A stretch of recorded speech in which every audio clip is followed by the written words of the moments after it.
Welcome to the very first episode of The Why Factor.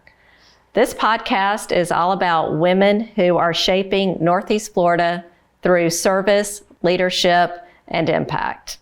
My name is Melanie Patz, and I have the honor of serving as President and CEO of United Way of Northeast Florida. And I am truly excited to be here with you today because we have with us Pam Y. Paul, the namesake of this leadership series. Pam Y. Paul has spent her life breaking barriers, leading change, and opening doors for others. Whether that was co-founding Jacksonville's first Child Abuse Response Coalition, or co-chairing the Newtown Success Phone, or becoming the first women chair of United Way of Northeast Florida's Board of Directors. Welcome, Pam. Thank you. I appreciate it. Also with us is Pam's daughter, Pam D. Paul, who's carrying forward the legacy of giving back through her own impactful work in education, the arts, and leadership here in our community. Welcome, Pam. Thanks so much, Melanie. I'd like to take a minute to share our origin story. The three of us, along with Eris McKee, United Way's Vice President of Philanthropy, run a conference room in United Way's office a few months ago, and we were talking about leadership. And Pam Y. Paul started sharing some of her exploits in changing our community. And as we were talking, I thought, wow, this is inspirational and fun. And I wish there were so many more people here to hear of her journey of leadership. And I was thrilled when she said that she would join us for the first in a podcast series of women making change in Northeast Florida. There's so much we can talk about, but I always find that it's good to begin at the beginning. So, what are your earliest memories of giving back or seeing someone model service? Well, I was brought up in Darien, Connecticut, and my father, he was trying to get everybody in the community to give money so that he could, do some wonderful things. And I think he was on one of the boards, but I think there was only the Red Cross board. I mean, it was very basic. Mm-hmm. Anyway, he was determined, and he took me with me. And I had so much fun going because I had no idea about any of this. So, and I was about 8 or 9 years old, very young. So I got it early.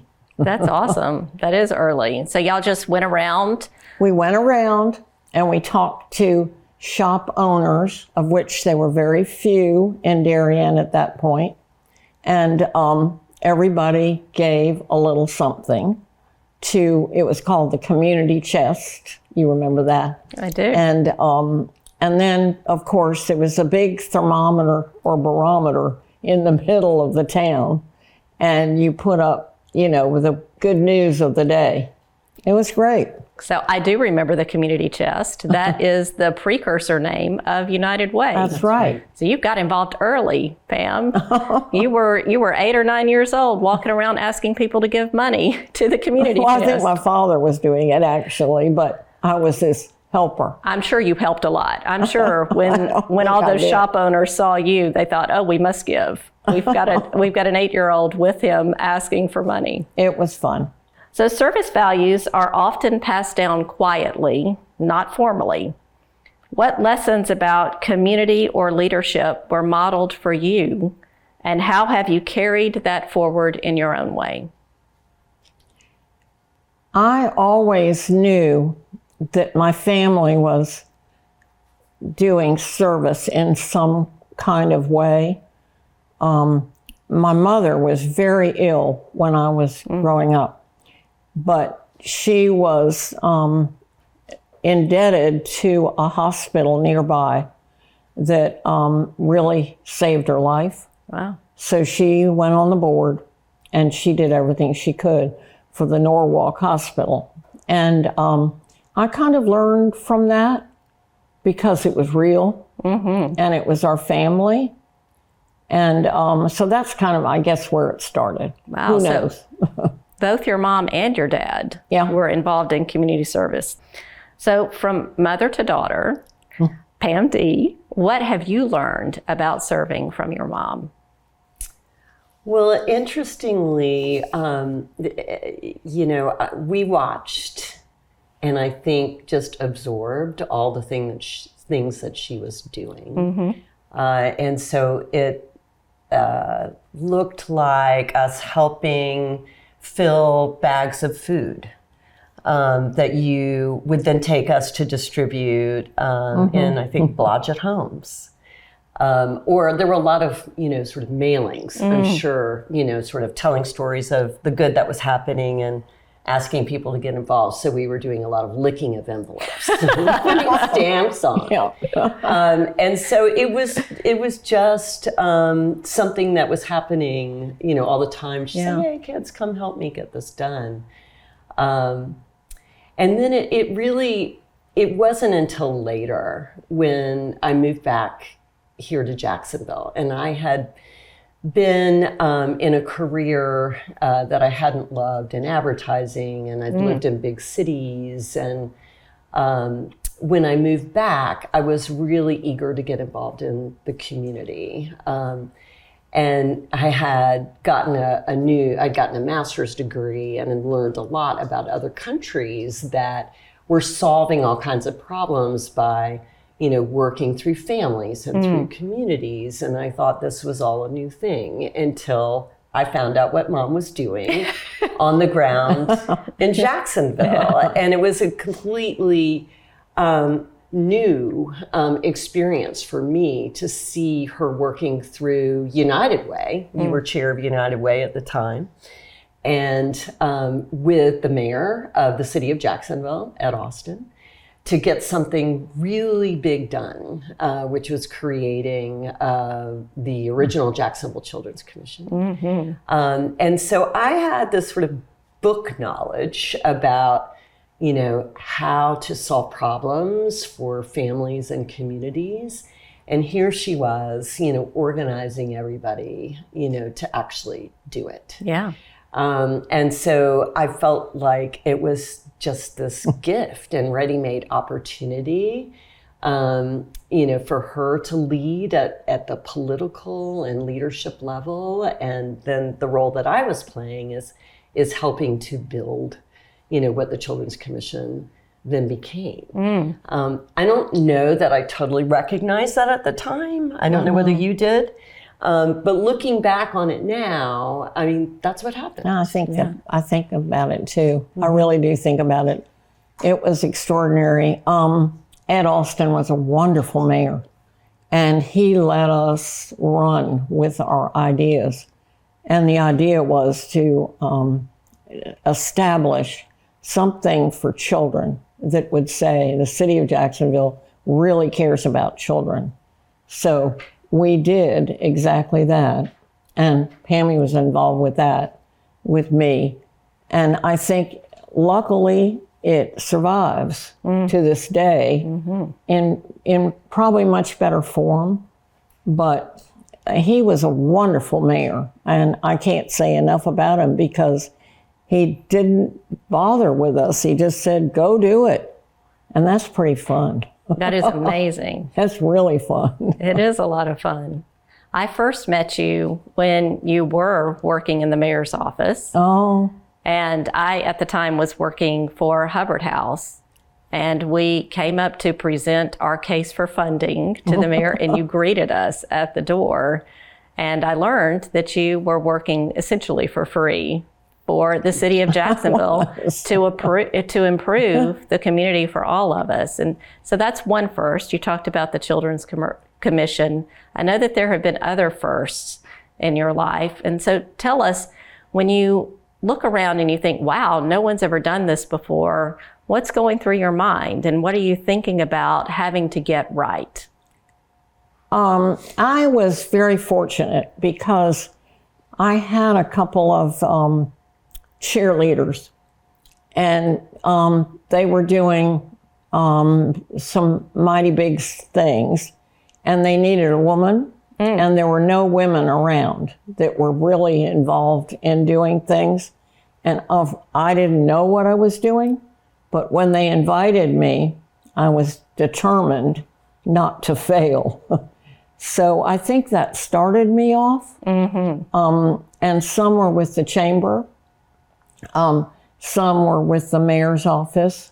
But extraordinarily enough, it was not the time of the woman then. And luckily, it became it after a while, because, I mean, women were such valuable, not just helpers, but they understood what the needs were. So I think I just hit it at the right time. And it sure was fun. So, Pam D, you've seen your mom accomplish a lot of firsts. You talked about the Children's Commission is one of those, and then you talked about United Way as another one. Those lessons of watching her accomplish firsts, how have those impacted you and your leadership today? So, one of the things that I remember coming back to town is one of the first events I went to with you was a One Jacks humanitarian award. Yes. Where it was it had its original name. Right. And, you know, kind of going back a few years, I mean, this was like a decade long of leadership recognition. And then I would experience with Mom, whether it was the Junior League or United Way or One Jacks, that she had done something really transformational at least once a decade, because these awards were coming along. Right. And I think, you know, going back, you know, from what you were telling me and what I've learned through the years about your service, is it started around a child murder and child abuse and neglect, and the creation of the first, you know, children's crisis unit, and that's really what motivated you. Oh, yes, definitely. And clearly, you know, she was absolutely the linchpin in making that kind of thing happen. So back to your influence on me is how do you step up and really make things happen? Right. So back to the Children's Commission, you know, as far as my story of the opportunities that I had to create impact. You know, gosh, I mean, imagine, you know, building a new organization, knowing that you're going to get a new $1 million every year, and what is the vision for growth? And we've been, you know, partners in a lot of ways over the years, trying to build supportive systems for children and families and the community. And so creating that was, I think, one of the achievements that I hold most dear. Yeah. By the time I left the Children's Commission, I'd been there 13 years, and we'd been able to grow the resources that were then distributed to nonprofits. From $5 million to $21 million. That's fantastic. Which was incredible. Yeah. And to really kind of reorient the field. And this is not always so easy to do, you know, from very much a sort of individual program, you know, mode to, you know, how do we really demonstrate, you know, that we are improving outcomes for kids, not just in individual programs or agencies, but really across the community. Right.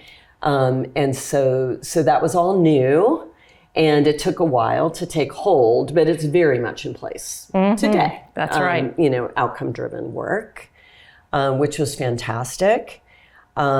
And then, you know, another thing I'm proud about is the public education work that came out of the Community Foundation, where I went next. The Quality Education for All work, which at that point in time was an initiative to bring together leaders across the community and really focus attention on our public school system, which was in decline, and children were not doing very well. And we worked together on this too. One of the big focus areas was on improving the graduation rate. And we all came together, and that was something that the school district could agree with.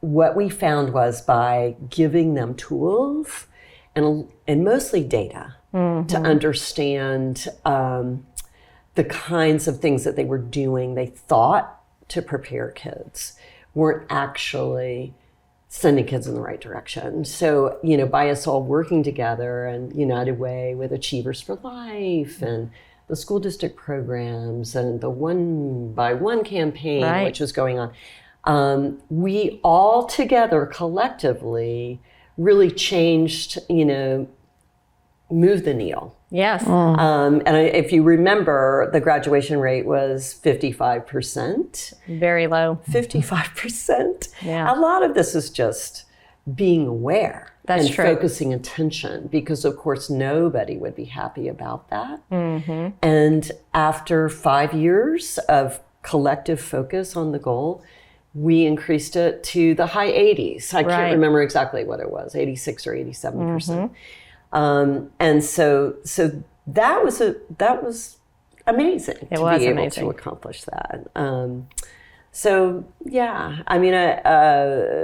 There are other things we can talk about, but I think those are the two big things. Those are huge, and really changed the landscape for children's services in Jacksonville and Northeast Florida. And so let's go back to, you mentioned that there was a child who had been abused and died. So tell us about that experience. And Pam, how did you find out about that? And then what was your first step when you realized something must be done? I came together with lots and lots of people. I mean, we were really horrified. It was very clear that we had a terrible problem. At the time,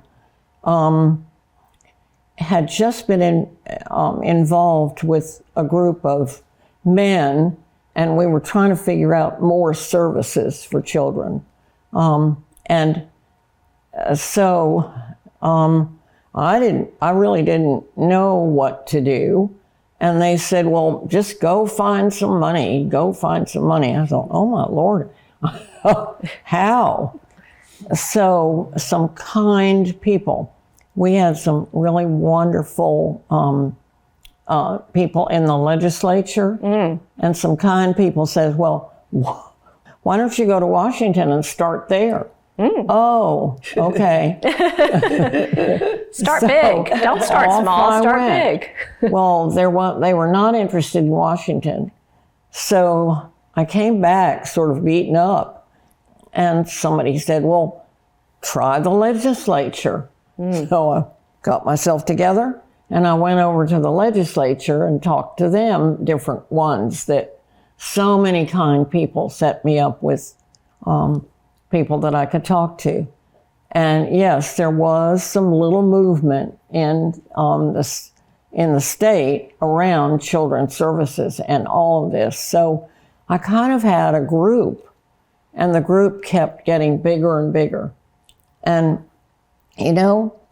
it was remarkable what we found out. It was scary. And so out of that, I think, came the understanding that the state better do something. Oh. And now it has. Yes. I mean, city by city. And ours was not done formally, I'm sorry to say, but those powers that be at the time really didn't want to. So ours is the Children's Commission inside of the city government. And I think it's been remarkable, but considering there was nothing beforehand, right, it's quite remarkable that we have all of this now. It is remarkable. And what I love about that story that you just shared is multiple things. First, you didn't know what to do. And you just started doing, and people gave you ideas and you followed those ideas. that took you to the federal government, and they weren't interested, but you didn't let that stop you. So you came back to the state of Florida and talked with them, and along the way, gathered other folks together who were concerned, and then together made a huge difference. The Children's Commission has made an incredible difference in our community, as has the Children's Crisis Center. Well, if you want to put a tag name on me, just say she never knew what to do, but she found out. But you did it anyway. I think that's so important, because when we look back, and oftentimes when we see leadership in public, it looks so polished. And you don't often get to see the behind the scenes, the things that aren't working so well. So share some more stories of setbacks or challenges that you have experienced during your journey. Oh, many, many, many. But, if one turned me down, another propped me up. Mm-hmm. So I think that's the important part of this story, that luckily, they're just kind people everywhere, all over the place, and they wanted to help. So, as I say, the ones that said, oh no, you can never pull this off, well, that just got me more involved. Excellent. And I wanted to show everybody that we could do this. And so there was always somebody that kind of came forward and said, oh, don't worry, we're going to do this. And thank heavens. But there was never, we never did it in a bureaucratic way. And I think that's an important thing to understand, that there are other ways. You don't have to go through and check every, box. Oh. Or create bylaws. Yeah. Why don't you tell the story about Newtown? Because that's a perfect example of what you're talking about, that was a much more informal way of addressing a problem. Well, when we decided that we would take on an actual part of Jacksonville, Yes. we landed on Newtown, which of course is right next to Edward Waters. And I have to say, everybody was so gung-ho. They were so excited they could hardly stand it. We had so many things to prove.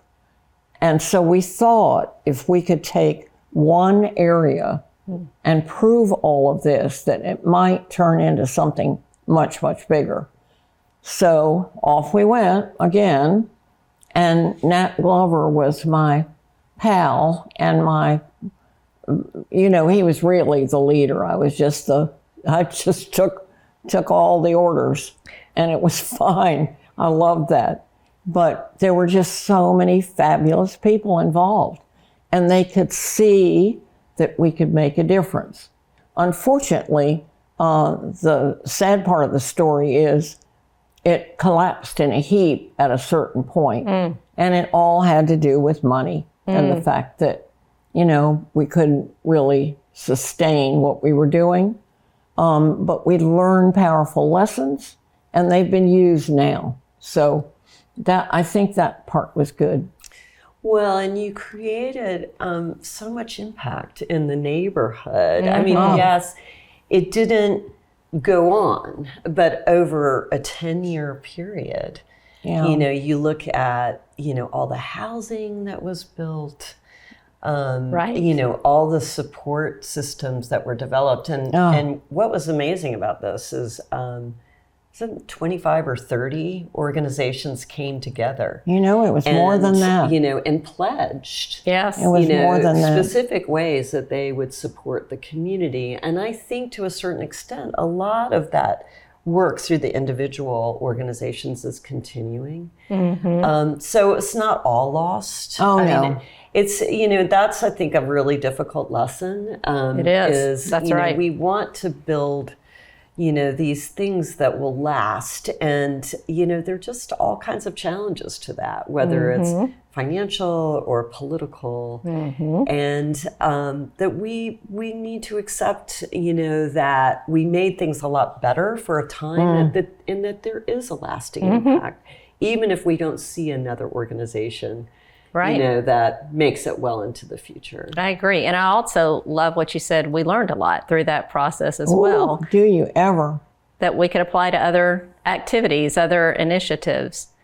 I'll say the one data point that I remember that you didn't mention is the dramatic decrease in crime that happened That's right. in Newtown as a result of the Success Zone. It was huge, and that absolutely had an impact on everyone who lived there then and is living there now. Well, I think I think we could have remodeled it, and maybe we could have taken it a little bit differently, but it was the politics were not good. Right. And I think we should discuss that for just a minute. I mean, when the politics are not good, you really have to take your marbles and go. And I've learned that, and it's a tough lesson to learn, because you don't want to take your marbles and go. Right. You want to fight it out, and sometimes you just can't. So that's a lesson I learned, and it's true today. It is. And you don't know, and a lot of things, lose their impact after a certain amount of time. So you have to kind of look at that too. So just riding the horse into the middle of everything just doesn't always work.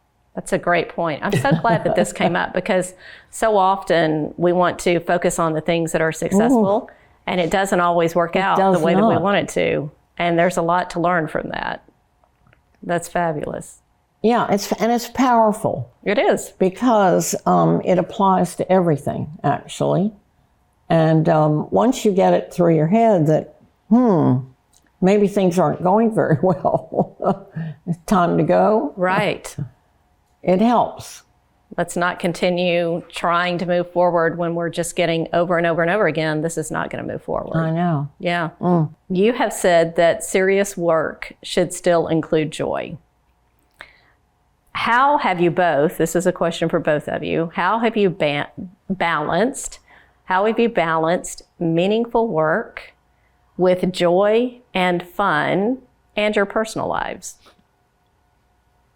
Well, for me, it's been the people I've worked with. Such a wonderful group. And I probably never would have come across most of them, but it's done worlds of good for me, because there are just all kinds of people out there that want to do things. Every kind of person you can possibly imagine. And I love that part of it. And I made such great friends over a period of, 25, 30 more years. I don't know. But I see them today every now and then. And we just hug. I mean, it's like going through all kinds of other things. I mean, I don't relate it to war, but I relate it to peace. But it's so wonderful to get to know what's going on in Jacksonville. And I think that's probably what I wish I could do more of. Because it's a great place to get involved. It is. And I don't know how you teach people that. It is a great place to get involved. You're right. It is. Pam, what about you? Well, outside of all the efforts we try to make our city better, just the fun part of life is Mom and Dad, really set the tone for all of us with travel, a lot of family travel. And we've gone to wonderful places, Africa. You took us to the Galapagos.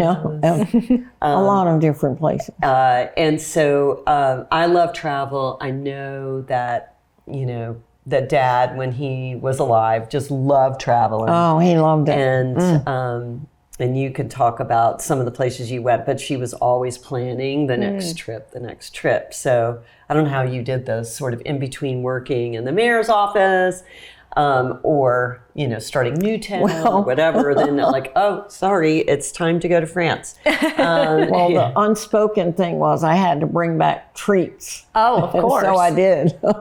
Absolutely. So, in everybody's office, there was some little memento of where I had been and what I had done. And they were so, I never got, how I avoided it, I don't know. I didn't get any backlash. They were glad to see me come and happy to see me go. So it was wonderful for me. The relationships that you were talking about that bring fun, and also the travel and bringing back a piece of the travel for the folks that you've gotten to know through the work in Jacksonville. That's really special and enriches their lives. I know you said it enriched your lives. It warms my heart because one of the things that United Way is trying to do is bring people together and focus in on those challenges that we have in our community and together make a difference in those. So I love that. Well, I have one more little trick that I used. Great. And I used it over and over again, and it never loses its luster. But in my office at City Hall, I kept M&Ms. Ooh. 3 different kinds. Oh. Oh, yes. I found out early. I was told early by those that ate the M&Ms that if I just had a couple of other types, they would be even happier. And it was a magnet, and it worked. I had quite a long history with the chamber. Mm-hmm. And at that time, they had no women doing anything. And how they really put up with me, I don't know, but they did. And part of it has to do with food. Oh, sure. Part of it. More M&Ms? And probably better than that. Probably better than that. Yeah. That was a demanding group. But anyway, I've had a wonderful, just to tell you, or maybe you've caught on, I just had a wonderful life. And I've met the most interesting people. And I never would have if I had stayed here in this house and not done anything. And that never occurred to me. Mm-hmm. Because being out and about was really my thing. So I'm just lucky. That's all there is to it. And I know it. It's wonderful that you do recognize the luck. Yes. And also getting out of the house. I appreciate that lesson too, particularly today when people, for whatever reasons, decide not to leave the house. So thank you for that encouragement to get out and be part of life. So I've got to ask about the M&Ms. Uh-huh. What 3 flavors of M&Ms did you have? Well, they had the regular, and the regular, absolutely, people were dedicated to that. And there was one, oh my gosh, I think there may be one. Peanuts, yeah. And then another one, I can't remember it. But seriously, they came from all over City Hall. Yeah. And it was a scream. And that was before, if you remember, you weren't allowed to go around city. They were just horrified when, I don't know who made that. I guess it was because of security. But after a while, you couldn't move. You had to stay in place, and you couldn't go around. So I didn't have as many. I had many eating my M&Ms as before. It just was a trick. Well, food, bringing food, absolutely, has always been your hallmark. And, I just remember I helped you a couple times going to Newtown. Oh, we've got to pick up the catering from Fresh Market. And yes. She'd always come to meetings and put on this big spread. It works. And it does work. It just makes me realize, that you were about really building community. All the places you went, and food, was part of the recipe, for creating, this incredibly welcoming environment and everybody feeling comfortable and like we're all in this together. And I think that's true to this day. I agree. It really works. I agree. I found that out. So what brought you to Jacksonville in the first place? Oh, I married Bobby Paul. Oh. And was he from Jacksonville? Yes. Okay. Smartest thing I ever did. We saw each other on the campus of Yale, where he was going to his place, and I was going to the same place to get a ride back to my college. And we just collided and never stopped talking. Oh. He said, well, I'd like to see you again. Oh, okay. So he called me that night, and he took me to a restaurant with this sounds really crazy, with it was a beautiful restaurant, and it had, the beautiful service and all that kind of thing. And I thought, wow, I don't know who this guy is, but I like it. Otherwise, they threw they just gave you like who knows Paper plate. Not much. Or maybe you had to buy your own. Right. Say, he knew how to treat a lady. Yeah, he impressed you, clearly. It was a Southern gentleman, and I had not ever encountered one. And so that's how I got to Jacksonville. What a fantastic story. I loved it. Yes. And I loved it immediately. And I had no idea that anybody was interested in me particularly. Apparently there was quite a bit of interest. I just made hay out of that and had a wonderful time. And I still do. That's wonderful. So we've got the next generation of leaders, women leaders in Jacksonville and Northeast Florida. What gives you hope when you look at the next generation of leaders in Northeast Florida? What do I hope? I hope they find something that they really care about. And I don't know how we're going to do that. Time is of the essence, as we know. Nobody has any time. And they're trying to do 100 things in one day. I don't know how they do that. But I think it's going to be, they're going to find something that really turns them on. And I think that's the only way. It's very hard to resist helping people if it's right there in front of you. Right. And it could be right there in front of them. You never know. And if you know,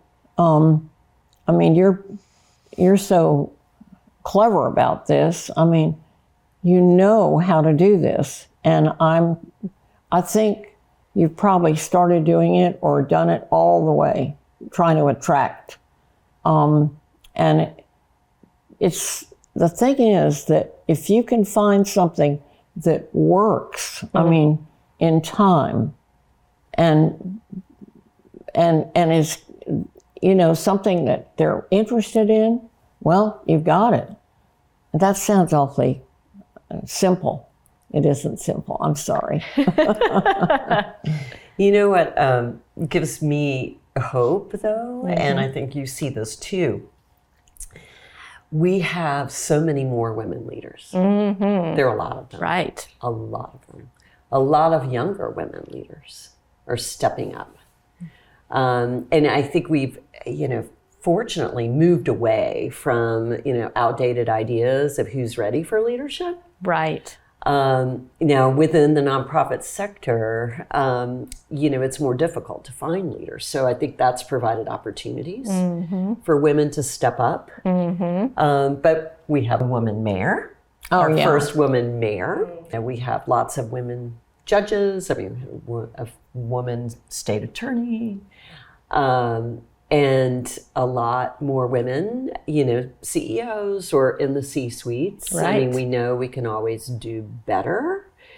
But I think, and you can look at women's initiatives from what United Way's doing to what, Donna Orander does with Gen W, the WGA, the Women's Giving Alliance. I mean, there are many examples of women coming together, in leadership. That's right. To do important things in our community.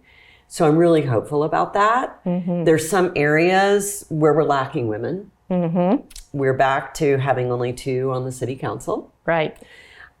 We know that more women working together with men is more effective. Mm-hmm. They bring, a more collaborative spirit. They're very strategic. They're willing to work across the aisle, those kinds of things. So, I think I see a lot of women stepping up. On the flip side, generationally, I know that all of us who care about resources in the community, are concerned about generational philanthropy. Right. And that's the kind of a neat story about us, and mothers and daughters, is, really learning from her. I am very dedicated, to figuring out about what my personal philanthropic contribution can be to our city. And we'd love to see that modeled, in more families across the community, because we're not seeing the younger generation as committed. You listed a lot of really terrific organizations with women leaders, and you're right. The political landscape is different, and you mentioned a couple of characteristics that women in the political realm bring, and that was collaboration, this willingness to cross the aisle, strategic thinking. We might call those Y factors. I think so too. And I think another one is, modeled by this one. I mean, just courage to do what's right, and love of community. Yes. I mean, community first. I know. As I think back, I just plunged into things. I did not understand what I was doing particularly. That's terrible to admit it, but it's true. I just had that fighting spirit that I could get something done. So I tried it.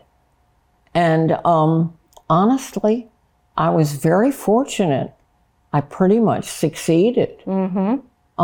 So I More think than pretty much. No, but I think that's a good lesson.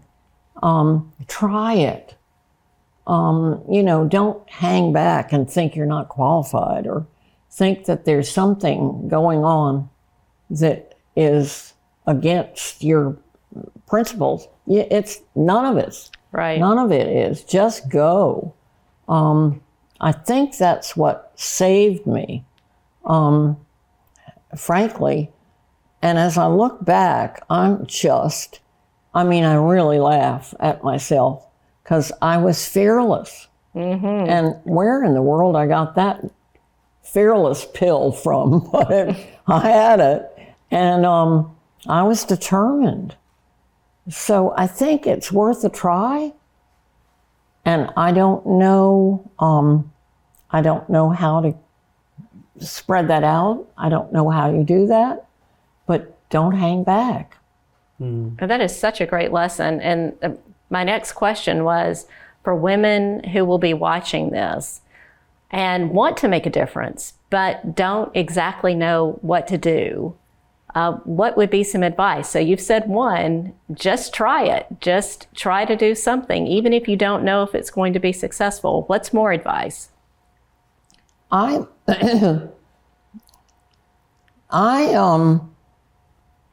don't know, because I kept this up. Nobody was there to help. It would be great if there were people there to help, to model from. I do think that would be helpful. Pam, I think that's you.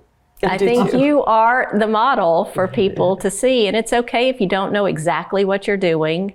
If you've got a passion for your community and you want to make a difference, then do something.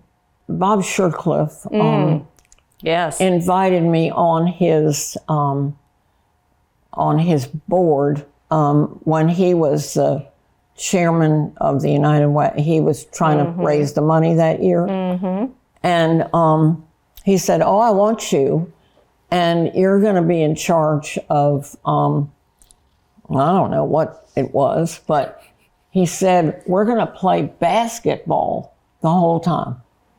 I said, "What? Basketball. I don't know how to play basketball." Like a fundraiser? Well, I think everybody had their way of doing things, and he had chosen basketball.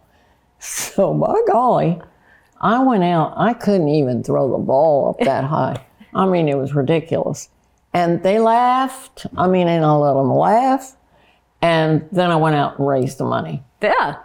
But I think that, I've had so many of these challenges, and it'll still occur. You will find you get challenges, and you just have to take it as it comes and give it back. And that's hard. I don't know that you can teach that because it's scary. Well, I think what you're sharing with us all now is that challenges will come. Woo. So it's going to happen. You don't have to run from the fact that there's a challenge. You just keep going, keep moving forward.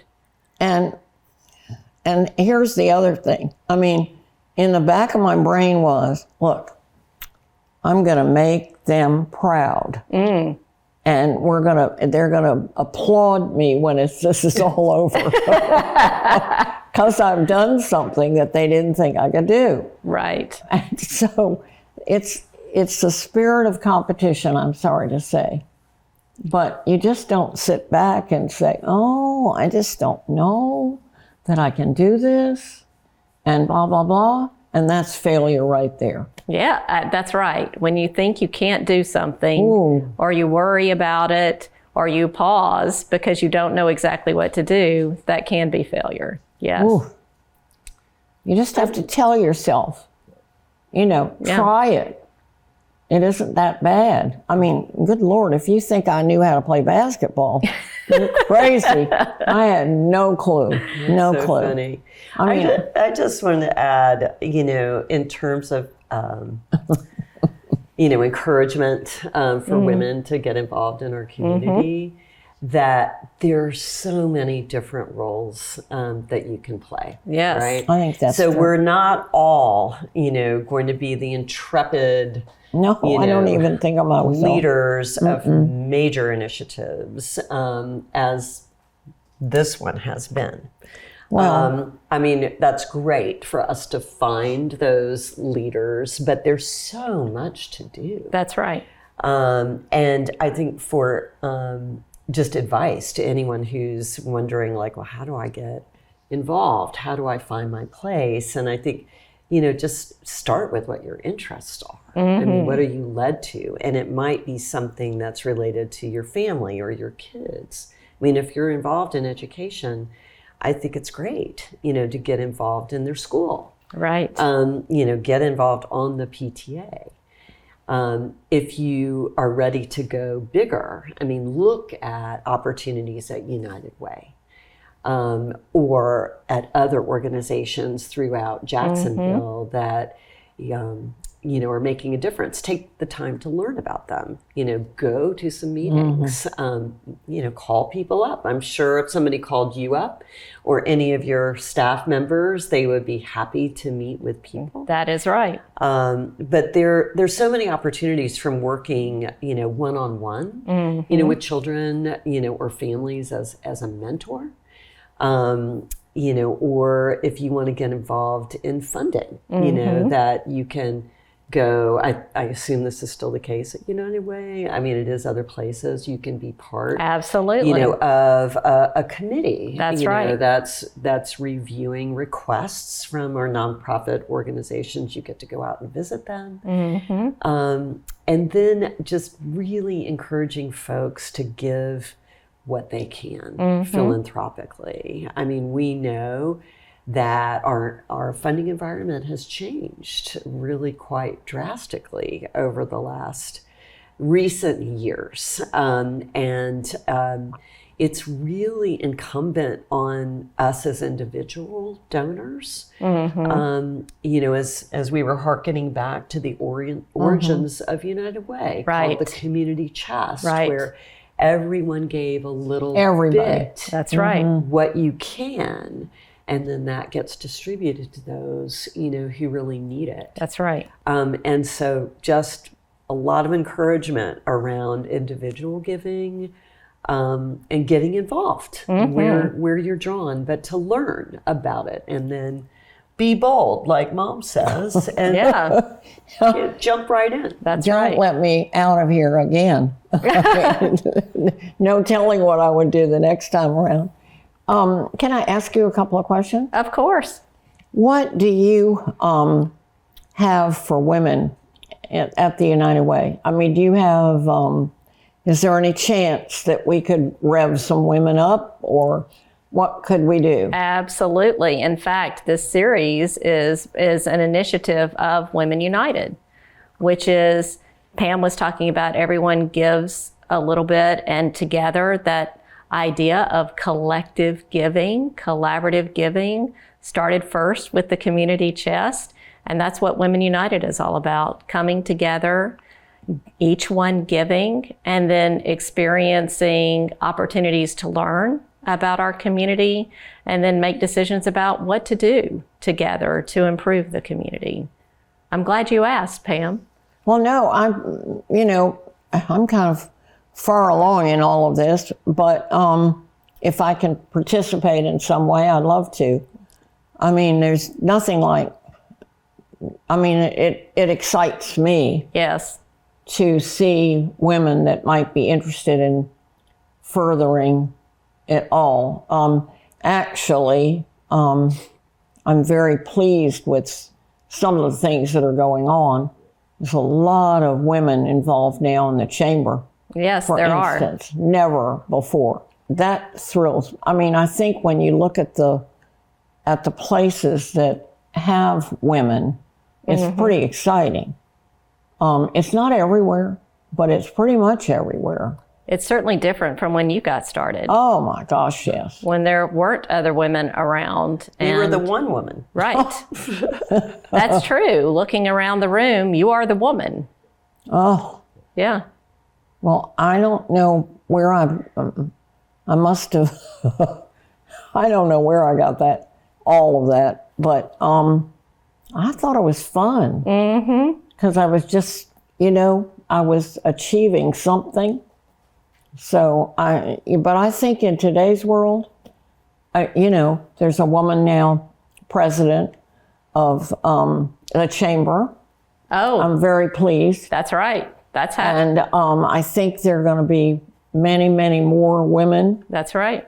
So the spark is what it needs. And then that'll be easy. I agree. Pam, you said something that I want to go back to, and you mentioned that you have a marketing background. And I can remember one of those education initiatives that we worked on together. You came up with the slogan, "It's never too early and it's never too late to do something to help children." And also similarly, isn't that wonderful? I thought that was fantastic. Yep. Similarly to what you were just talking about, no gift is too small, nor is it too big to make a difference. We can all do something to make a difference. And that is our time, that is our talent, and it is our treasure as well. We all have something to give. So let's talk about, what is your proudest accomplishment? This is a question for both of you. What are you most proud of? I think it was my time at the Children's Commission. I mean, there was just such a big opportunity then with, the political stars aligned, and creating, a permanent, funding entity within the city of Jacksonville, that could be sustained over time. And, the volume, either the numbers of kids and families that could be impacted by that was so substantial. So, I'm pretty proud about that. That's great. I don't actually have a proud moment. I've just enjoyed so many and so varied, many varied things that one doesn't jump out at me. That's lovely. One went on to another, to another, to another. That's true. And they just fed each other. So, I'm thrilled I had those opportunities. And, I think that was the important thing, because women didn't have those opportunities. Right. And I was lucky enough to get them. So I guess that's something I want to be proud of, but I'm not proud. I wouldn't call it proud, but I would just call it, I'm just so lucky to have had these opportunities. And that's more the way I feel. I understand. That the opportunities were the best. This has been so much fun, but before we wrap up, we've decided that with this series, we're going to have one question that we ask everyone at the end. And this question is, what superpower would you most like to have and why? What superpower would you most like to have and why? I really can't answer that because I think there's superpower all over the place. And I don't think there's just one. I think your superpower is fearlessness. Yes, I do too. Or however you would want to say that, courageousness. Just intrepidness. You're making me laugh about that man you ran into that wanted to know how I was. Yeah. Since he's never talked to me. Listen, I think you're so respected because of that. Undaunted. You just kept showing up. And like you said, you didn't know how you were going to raise money for some major children's crisis initiative in Jacksonville, and you just went and did it. I really do think that is, if everybody can get a little bit of that superpower, you can do anything. It's really a challenge. It's a challenge to yourself. And maybe that's easier said than done. I don't know. You all will have to tell me. But I think that's how I got this way. I challenged myself. I love that. And the harder it got, the better I liked it. And I think that's something that, I don't know what's inside, but athletes have it. So why couldn't we have it? We all can. That drive. Challenge yourself. Yeah. My gosh, how do they do that? Run down the field every week. It's kind of what, we all do. That's right. Turn that key and off you go. I like that. Turn the key and off you go. Well, I don't know. That's fantastic. This has been so much fun. This has been as much fun as it was in United Way's little conference room. And it's too small for as many people who will want to see this to fit. So I really appreciate the two of you doing this in your lovely home, Pam. Thank you for opening your home up thank for you us for to coming. do this. This is a thrill for me. It really is. I love having you all here. To everyone listening, Pam has also said, we got a lot of wonderful Pam quotes today in this hour, but Pam has also said to have a lifetime commitment to anything, you must believe in a happy ending. So we hope this conversation encourages you to believe in happy endings and to find your own way to get involved and improve our community. Thank you for listening, and be sure to tune in next time for conversations with inspiring women shaping our community. Until then, follow us on social media and subscribe to our YouTube channel. The Y Factor is brought to you by United Way of Northeast Florida's Women United. Women United is a community of purpose-driven women leaders who share a passion for creating positive change. Women United inspires its members through philanthropy, volunteering, learning experiences, and gatherings that celebrate collective impact. To learn more or get involved, visit unitedwaynefl.org/Women United. Thank you for joining.